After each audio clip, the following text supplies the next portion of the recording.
নমস্কার বন্ধুরা, আমি আপনাদের প্রিয় সঞ্চালিকা। আজ যে গল্পটি আপনাদের শোনাব সেটি এক নাম প্রকাশে অনিচ্ছুক শ্রোতা আমাকে পাঠিয়েছেন। তার অনুরোধেই গল্পটি আজ সবার সামনে তুলে ধরছি। আশা করি আপনাদের ভালো লাগবে। আর হ্যাঁ, এই গল্পের কোনো এক ফাঁকে আমি আমার ব্যক্তিগত ইমো নাম্বারটি দেব, তাই নাম্বারটি পেতে হলে পুরো গল্পটি মনোযোগ দিয়ে শুনতে হবে। তখন আমি সদ্য কলেজ পাশ করে শিক্ষকতা শুরু করেছি। এক নামকরা স্কুলে বাংলা পড়াতাম। বয়স সবে ২২। সবুজে সবুজ মন, নিজের সবকিছু নিয়েই বেশ সুখী ছিলাম। স্কুলে আমার একটা বিশেষ পরিচিতি ছিল। আমি একটু অন্যরকম শিক্ষক ছিলাম। শুধু বইয়ের পাতাতেই আটকে থাকতাম না। ছাত্রছাত্রীদের জীবনের সাথে মিশে তাদের সমস্যাগুলো বোঝার চেষ্টা করতাম। সেই জন্য অনেকেই আমাকে ভালোবাসত, শ্রদ্ধা করত। আমার ছাত্রদের মধ্যে একজন ছিল অর্ক। অত্যন্ত মেধাবী, শান্ত স্বভাবের ছেলে। ওর বাবা শ্রীমান রায় এক প্রতিষ্ঠিত ব্যবসায়ী। মানুষ হিসেবে ভালো, তবে একটু মেজাজি। অর্কর মা মল্লিকা রায় ছিলেন আমার একজন প্রাক্তন ছাত্রী। যদিও বয়সের দিক থেকে আমার থেকে সামান্য ছোট, তবু সম্পর্কের খাতিরে তাকে দিদি বলেই সম্বোধন করতাম। মল্লিকা দেবীর পরিবারটি ছিল বেশ সম্ভ্রান্ত। তাদের এক ভাই ছিলেন অরিন্দম। মানুষটা ছিলেন অর্কর বাবার বন্ধু। বয়স প্রায় ৪০-এর কোঠায়, কিন্তু চেহারায় এক আলাদা গাম্ভীর্য, চোখে এক গভীরতা, যা সহজে অন্য কারোর মধ্যে দেখা যায় না। পেশায় ছিলেন একজন স্থপতি, অত্যন্ত সুপুরুষ, সুশিক্ষিত এবং রুচিশীল। অর্কর স্কুল জীবনের একটি অনুষ্ঠানে প্রথমবার তার সাথে আমার দেখা হয়। অর্কর বাবা মা দুজনেই সেই অনুষ্ঠানে উপস্থিত ছিলেন। মল্লিকা দেবী আমাকে অরিকা হিসেবে চিনতেন, তাই নিজের পরিচয় করিয়ে দিলেন। তবে তার ভাই অরিন্দমকে যখন আমার সাথে পরিচয় করিয়ে দেওয়া হলো, তখন এক অদ্ভুত অনুভূতি হলো আমার। অরিন্দম রায়, অর্কর বাবার বন্ধু, কিন্তু আমার কেন যেন তাকে অন্য রকম লাগছিল। তার চোখে মুখে ছিল এক অন্যরকম সম্ভ্রম, এক ধরনের মুগ্ধতা। তিনি অর্কর পড়াশোনার খোঁজ নিলেন, আমার পড়ানোর পদ্ধতি নিয়ে প্রশংসা করলেন। তার কথায় ছিল এক ধরনের স্নিগ্ধতা, যা আমার হৃদয়ে ছুঁয়ে গেল। এরপর বেশ কিছুদিন কেটে গেল। অর্কর স্কুলের বার্ষিক পরীক্ষায় এগিয়ে আসছে, তাই একটু ব্যস্ততা বাড়ছিল। আমি প্রায় রোজই অর্ক বাড়িতে গিয়ে প্রাইভেট পড়াতে শুরু করেছিলাম। অর্ক প্রায় বাইরে থাকতেন, তাই আমি একাই যেতাম। অর্ক যখন নিজের ঘরে পড়াশোনা করত, আমি ড্রয়িং রুমে বসে ওদের পুরনো অ্যালগেম দেখতাম। সেই সময় প্রায়ই অরিন্দমের সাথে দেখা হয়ে যেত। কখনো তিনি বাড়ি ফিরছেন, কখনো আবার বেরোচ্ছেন। প্রতিবারই দেখা হলেই অর্কর পড়াশোনার খোঁজ নিতেন, কিন্তু সেই খোঁজ নেওয়ার ধরনটা ছিল একটু অন্যরকম।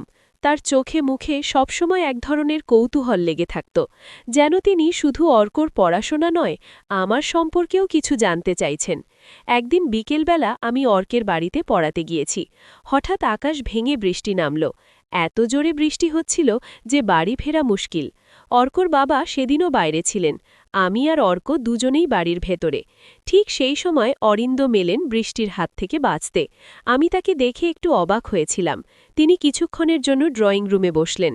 অর্ক তখন নিজের ঘরে। আমি অরিন্দমের জন্য চা নিয়ে এলাম।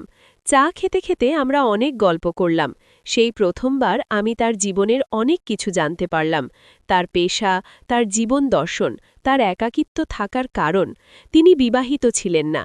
তার জীবনে হয়তো এমন কাউকে তিনি পাননি যার সাথে তিনি জীবনটা ভাগ করে নিতে পারেন। তার কথাগুলো শুনতে শুনতে আমি কখন যেন নিজের অজান্তেই তার প্রতি আরও আকৃষ্ট হয়ে পড়লাম। তার একাকিত্ব, তার গভীরতা আমাকে যেন ছুঁয়ে গেল। আমি অনুভব করলাম আমিও হয়তো তার মতোই একা। আমার জীবনেও এমন কেউ নেই যার সাথে আমি আমার ভেতরের কথাগুলো ভাগ করে নিতে পারি। বৃষ্টি থামার পর তিনি চলে গেলেন, কিন্তু তার উপস্থিতি আমার মনে এক গভীর রেখাপাত করে গেল। এরপর থেকে যখনই আমি অর্কের বাড়িতে যেতাম, অরিন্দমের সাথে দেখা হওয়ার একটা আশা মনে কাজ করত, এবং প্রায়ই দেখা হয়ে যেত। কখনো তিনি আসতেন, কখনো আমি যেতাম। আমাদের মধ্যে কথাবার্তা বাড়ছিল। অর্কর পড়াশোনার বাইরেও আমরা নানা বিষয়ে আলোচনা করতাম। সাহিত্য, শিল্প, সঙ্গীত সবকিছুতেই আমাদের পছন্দের মিল ছিল। তিনি কিছু বই পড়তে দিলেন, কিছু গান শোনালেন। তার রুচি ছিল অসাধারণ। আমি তার সান্নিধ্যে এসে যেন নিজেকে নতুন করে আবিষ্কার করতে শুরু করলাম। আমার নিজের জীবনের একঘেয়েমিই কেটে যাচ্ছিল।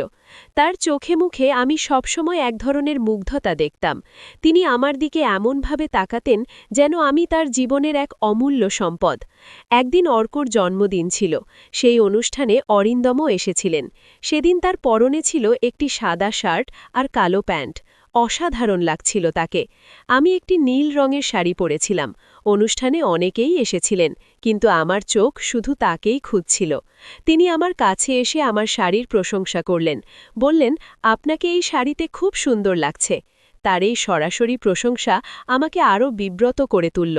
আমার হৃৎস্পন্দন বেড়ে গেল। আমি কিছু বলতে পারলাম না, শুধু মৃদু হাসলাম। তিনি আমার দিকে এমনভাবে তাকালেন যেন আমার হাসিটুকু তিনি নিজের চোখে ধরে রাখতে চান। সেই রাতের পর থেকে আমাদের মধ্যেকার দূরত্বটা যেন আরও কমে গেল।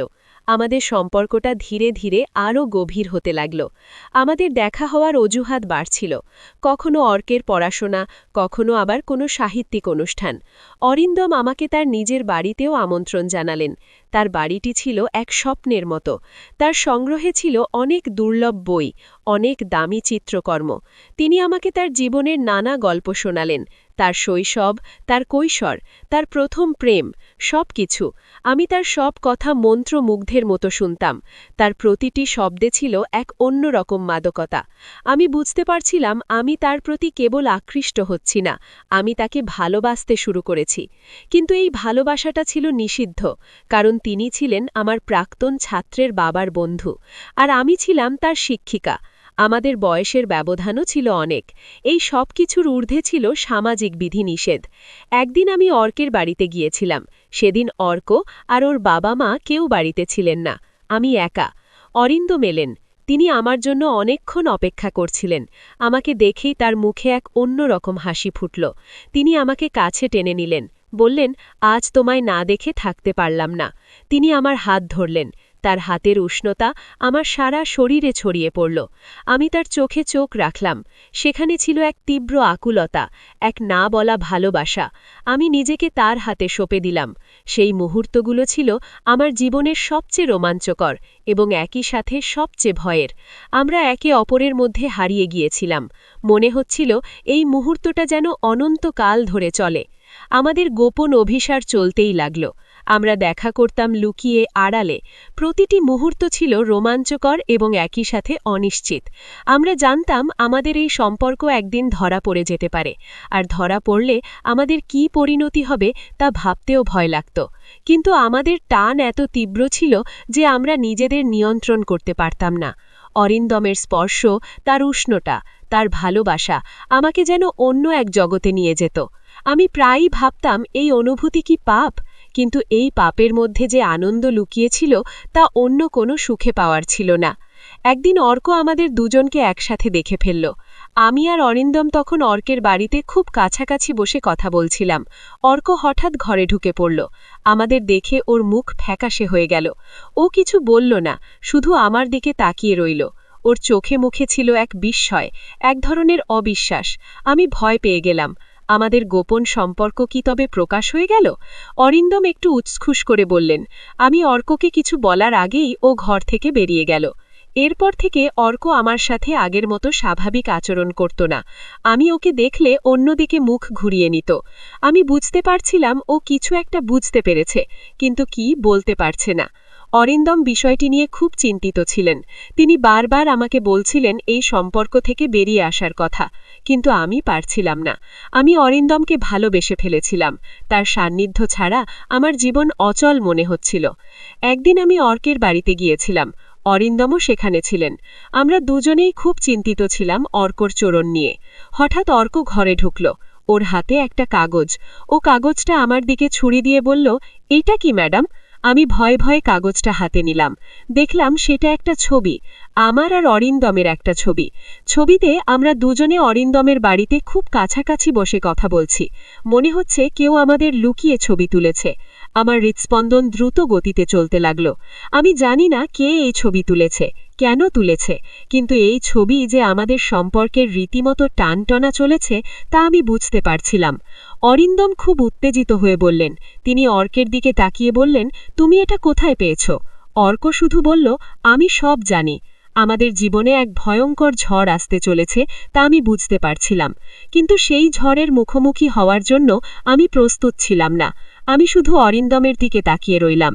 আমাদের চোখে চোখে অনেক না বলা কথা, অনেক ভয়, অনেক ভালোবাসা, কিন্তু এই মুহূর্তে আমাদের সামনে এক বিশাল অনিশ্চয়তা। অর্ক তখন আমাদের দিকে তাকিয়েছিল। ওর চোখে মুখে ছিল এক অদ্ভুত নীরবতা। সেই নীরবতার আড়ালে লুকিয়েছিল এক প্রলয়ঙ্কর ঝড়। অরিন্দম আমার হাত ধরলেন। তার হাত কাঁপছিল। আমি অনুভব করলাম আমাদের এই গোপন পাপের কথা হয়তো এবার সবার সামনে চলে আসবে। আমি কিছু বলার আগেই আবার অর্ক বলল, আপনাদের দুজনের মধ্যে কি চলছে তা আমি জানি। আমি আপনাদের দুজনকেই ক্ষমা করতে পারবো না। আমি আর অরিন্দম একে অপরের দিকে তাকিয়ে রইলাম। আমাদের সামনে কি অপেক্ষা করছে তা আমরা কেউই জানি না। শুধু এইটুকু বুঝতে পারছিলাম, আমাদের জীবনের এক অধ্যায় হয়তো এখানেই শেষ হতে চলেছে।